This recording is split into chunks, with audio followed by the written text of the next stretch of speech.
everyone. We are happy to greet you, and we are bringing a wealth of experience from over 20 different countries and 5 continents and international schools around the world, including we both worked in Title I public schools in the US and private schools. So what are schools of the future? We're so excited to share with you, especially during this time with COVID-19.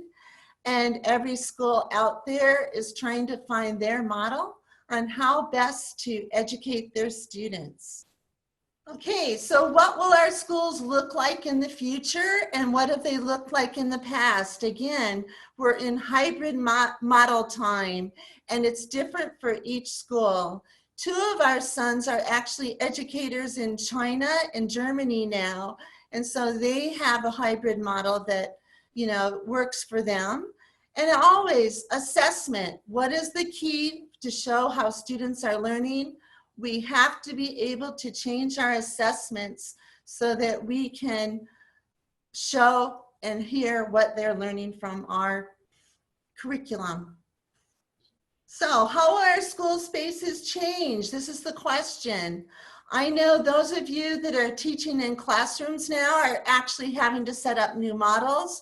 I've been in a school in Vietnam that looks similar to this, where the whole wall to the hallway is plexiglass with no door. And it's interesting with a pod in the middle. So schools are really trying to make it work and to use our curriculum to change with the 21st century.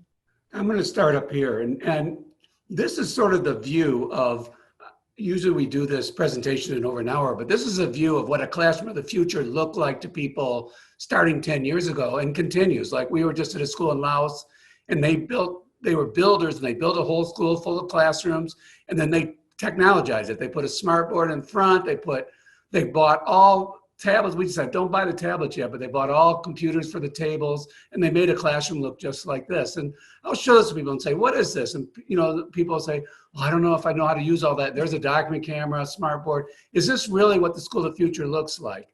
Now I'm going to show you some alternative schools of what classrooms might look like. So here's a particular school, what it might look like. Here's a classroom. Okay, we keep going. Here's another one. Again, this is what a classroom in some schools look like. Another one, again, similar to the last one. This is what it looks like right now for all the at-home people. That's our classroom of the future. Okay, and here's, it's sort of interesting when I show these to people and I say, which is your favorite classroom of all these? Half the people always say this one. Right, and this is my favorite classroom. I love the idea of this one. And one of our son's school in Germany has this for all the kids at all ages. They're in the garden at different times, and I find it really nice. But when we talk about this, we look at that first one, we say, what that really is, the first picture is a technologized classroom of the past, where we say, okay, what does a classroom look like to all of us old timers?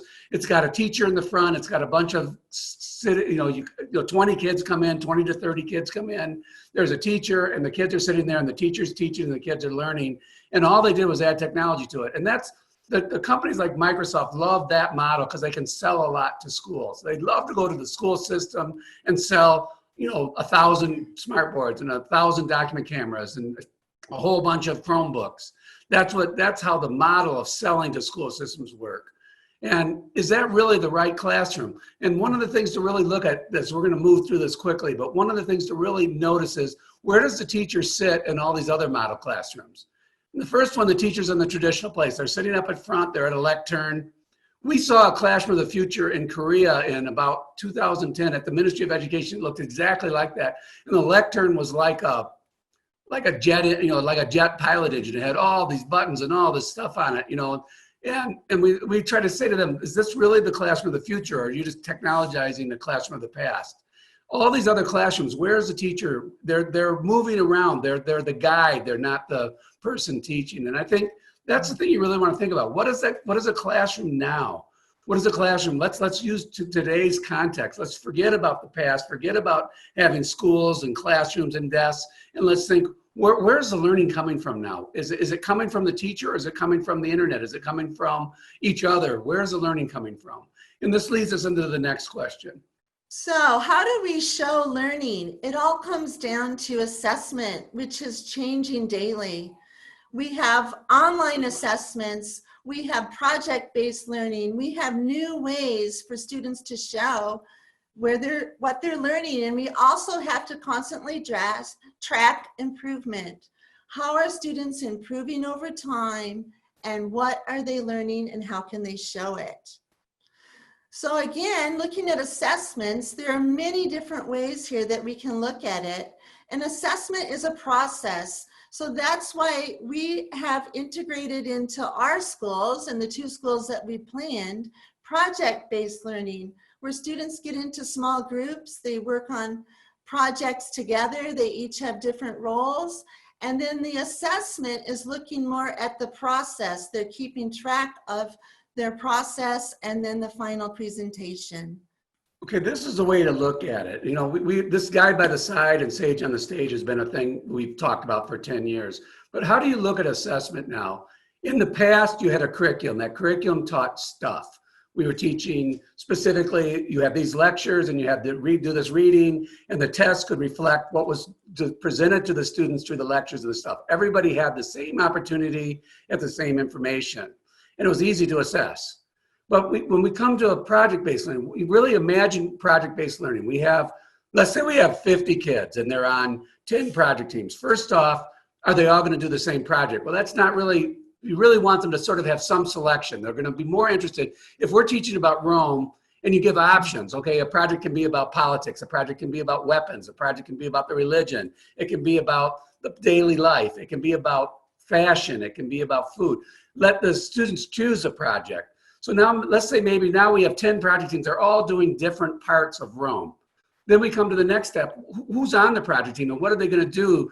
What is the purpose of the project team? Well, we give them choice again. Maybe somebody makes a play. Maybe somebody makes a video. Somebody writes a paper. Somebody makes a board or a display. Somebody makes a website. Or a song. Or a song. There's all sorts of different ways the projects can have. Then go even further. Let's say this group's making a website. Well, there's 5 members there. What are each people doing? Each of the people in that project are going to have a different role. Maybe somebody's really good with the camera, somebody's writing the script, somebody's really good at the lighting and getting it all together. Somebody, each person has a different role. So think about what we have now. We have 50 people and we have 50 really different experiences. How do you assess that? And that's the problem. You can't give a test anymore. You can say, okay, we'll assess it on the quality of the product they produce. Okay, so somebody has a really good video person, so they produce a really beautiful video, but is the learning really, are you really assessing properly just looking at the quality of that video? Because what did each person do in that project to create that video? You need to find ways of really getting to the individual and understanding whether they learn. Because the key, you really have to think, the key to what makes education different than training is education tests itself whether it's really teaching something. And so what are they teaching? If we're in project-based learning and there's 50 different experiences, how do we recognize the learning? How do we really say they are learning and we check ourselves, say this situation produced learning? And you come up with models. What I would do with this is I would have each student make basically a diary website and display their information. They would, and 40% of their grade was the diary. What did you learn today? What happened today? What happened in your meetings? What was your role? What were other people's role? So I have people assess themselves and then assess their other project team members. But what we're examining is what Betsy said. We're not examining at the end like we're used to, where you have an exam at the end or a final or you examine the paper. We're trying to, as much as possible, look at the process of learning on a day-to-day basis and understand whether it's working on that day-to-day basis. So we have lots of new resources out there. I'm sure at your schools you are using a multitude of online resources. And it's also, students are using phones in their classes. They're using smartphones. 2-year-olds really don't need to know how to read to learn now. I see babies sitting in strollers, swiping and watching YouTube videos.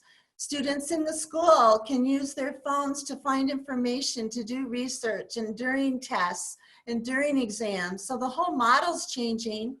And I know Alexa is taking over the world. I'm not sure how many we have functioning in our house now, but they're also being used in schools as a resource. And our grandchildren talk to Alexa all the time and ask questions. So what will our future look like in the schools? It's something that we really need to think about because it's changing daily.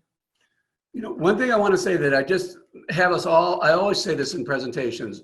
Think about this presentation. Let's say we had you for 8 hours today. Let's say this wasn't 20 minutes, it was 8 hours. And I said to you, I've got the best presentations. I've got so many presentations. I'm going to knock your socks off with my presentations all day long. And you would go, oh, and let's say it looked like that first classroom. So we're sitting there and you're sitting there on your computer. Are you really going to be paying attention to me? Or are you going to be doing email and stuff on your computer? Let's say the other side, we're going to spend 8 hours together, but you're going to have a project team. You're going to choose, here's 10 things you can choose to learn about. You get to choose, you make project teams up with the people that are here, and then you work for 8 hours, and then you come back the last hour and we present what we learned and what our process was. Which would you rather do? What is a school going to look like? Is it going to be much more interesting to the students to have that choice to work with each other? And the learning, you think, where is the learning coming from? We're moving the learning from the teacher. It's, you know, we're still teacher centric. People are moving home and the teachers are recording themselves. And I always say, it's boring enough in class to watch somebody speak. Think how boring it is to watch like a 20-minute presentation or a 30-minute presentation at home. Because my job was helping people, you know, change into a flipped classroom, and people constantly wanted to record themselves doing lectures. And it's just like, no, that's not the point. When you're moving home, you've got to change the model of the education. And finally, mindfulness is what it all comes down to. I know that teachers are, you know, the leaders of the classroom, but be sure to give at least 3 brain breaks a day. Have calming music, you know, nice scents to smell in the room. Encourage acts of kindness, and also ask your students to write down 3 things they're grateful for every day, because it's so, so important that we look at the whole child. And especially during these stressful times of the pandemic, we need to focus on our students and to provide all the time we can for them to enjoy each day and look for the positive points in our daily school life. Maybe one last thing to say before we open up to questions. I've sat through some 2-day seminars. Like we sat through one when we were in one of the schools. It was 2 days, and the whole point was School of the Future. And it was presentations all day long, both days. You just sat in a classroom, people presented. And I sat there and thought, this is School of the Future. I just sat there watching and going, everybody's bored out of their mind for 2 days. Everybody's trying to sneak onto their computers or their phones, and not, you know, it's very hard to sit and watch presentations. And yet I just heard from somebody else at the same thing at one of the schools, one of the local, one of our friends here teaching in the United States was watching the training. And it was just a day of presentations when you're talking about how to teach in the future. Anyway, so I think that we're ready to open up to questions or comments.